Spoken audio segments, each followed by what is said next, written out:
For, during et while.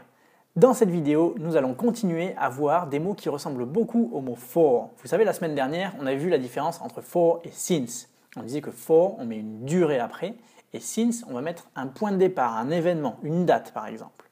Bon, et bien aujourd'hui, nous allons voir deux autres mots qui ressemblent beaucoup à for. Et je vous expliquerai en fin de vidéo pourquoi ils prêtent à confusion pour les francophones.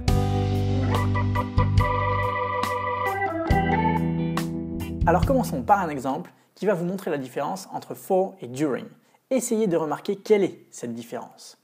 Alors première phrase, je vais dire « We talked about you during the dinner ».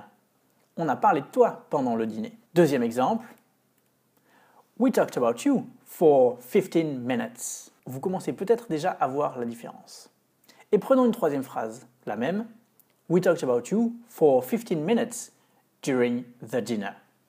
Donc, on commence à voir la différence entre les deux. En tout cas, je vais vous l'expliquer maintenant pour que ce soit plus clair. C'est qu'après for, nous l'avions vu la semaine dernière, on va toujours mettre une durée. Reprenons tout de même deux petits exemples. Le premier, I've been walking for 2 hours. Je marche depuis 2 heures. Deuxième exemple, we usually wait for 30 to 60 minutes in the doctor's waiting room. On attend généralement entre 30 et 60 minutes dans la salle d'attente chez le docteur. Et donc c'était for et ensuite on met une durée, on l'a vu. Eh bien, c'est différent avec during. Après during, on va mettre toujours un nom, un événement qui se passe en parallèle. En fait, during sert à ça, à mettre deux événements qui se passent en parallèle. Donc, premier exemple, I'm really busy during the week. Je suis très occupé pendant la semaine. Deuxième exemple, mettons que je parle d'une présentation qui était ennuyeuse comme tout, et je la décris, et je dis « It was boring.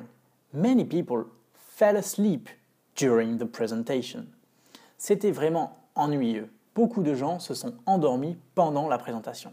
Donc là, j'ai dit « during the week » et dans le deuxième exemple « during the presentation ». Ça prête à confusion parce qu'en français, on utilise le mot « pendant » à toutes les sauces. On va dire « pendant 2 heures », on va dire pendant la présentation, pendant la semaine, et donc on a tendance à dire during 2 hours ou I'm really busy for the week, et ça c'est faux.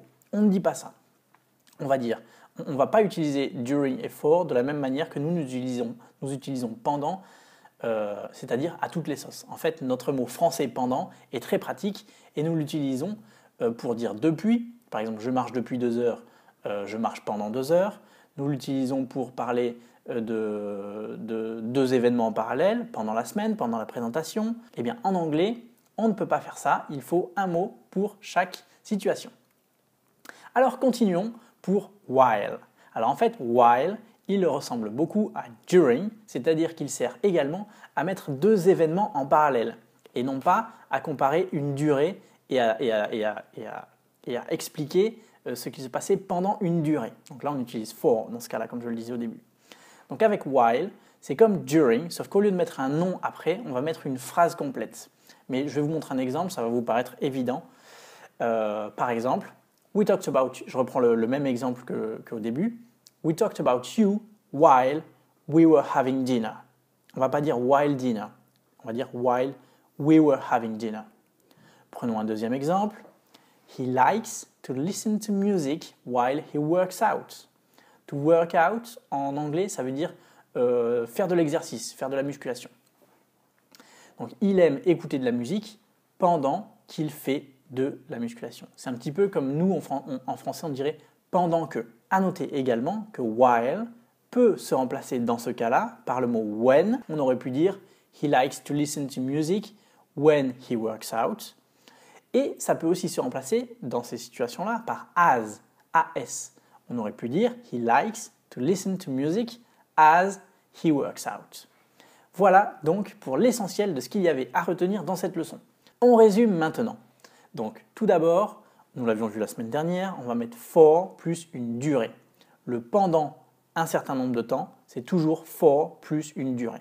On ne mettra pas since, on ne mettra pas while, on ne mettra pas during, on ne mettra pas when. On mettra for plus une durée. Deuxième partie de la leçon, on va mettre during plus un nom ou un groupe de noms, c'est-à-dire during dinner, during the week, during the presentation, during the vacation, etc. Enfin, while s'utilise vraiment comme during, mais est suivi d'une phrase complète. Donc, on avait donné l'exemple, while he works out, while we were having dinner, et on pourrait prendre plein d'autres exemples. Mais après while, vous allez mettre une phrase complète. Voilà pour cette vidéo, elle était assez courte, j'espère qu'elle vous a plu, qu'elle vous a aidé. Si c'est le cas, comme d'habitude, merci de mettre un petit pouce vers le haut. Et puis on se retrouve mardi prochain pour la prochaine leçon, sauf si vous voulez aller un peu plus loin et rejoindre dès maintenant l'espace membre et suivre tous nos cours, toutes nos formations disponibles. Merci, à bientôt.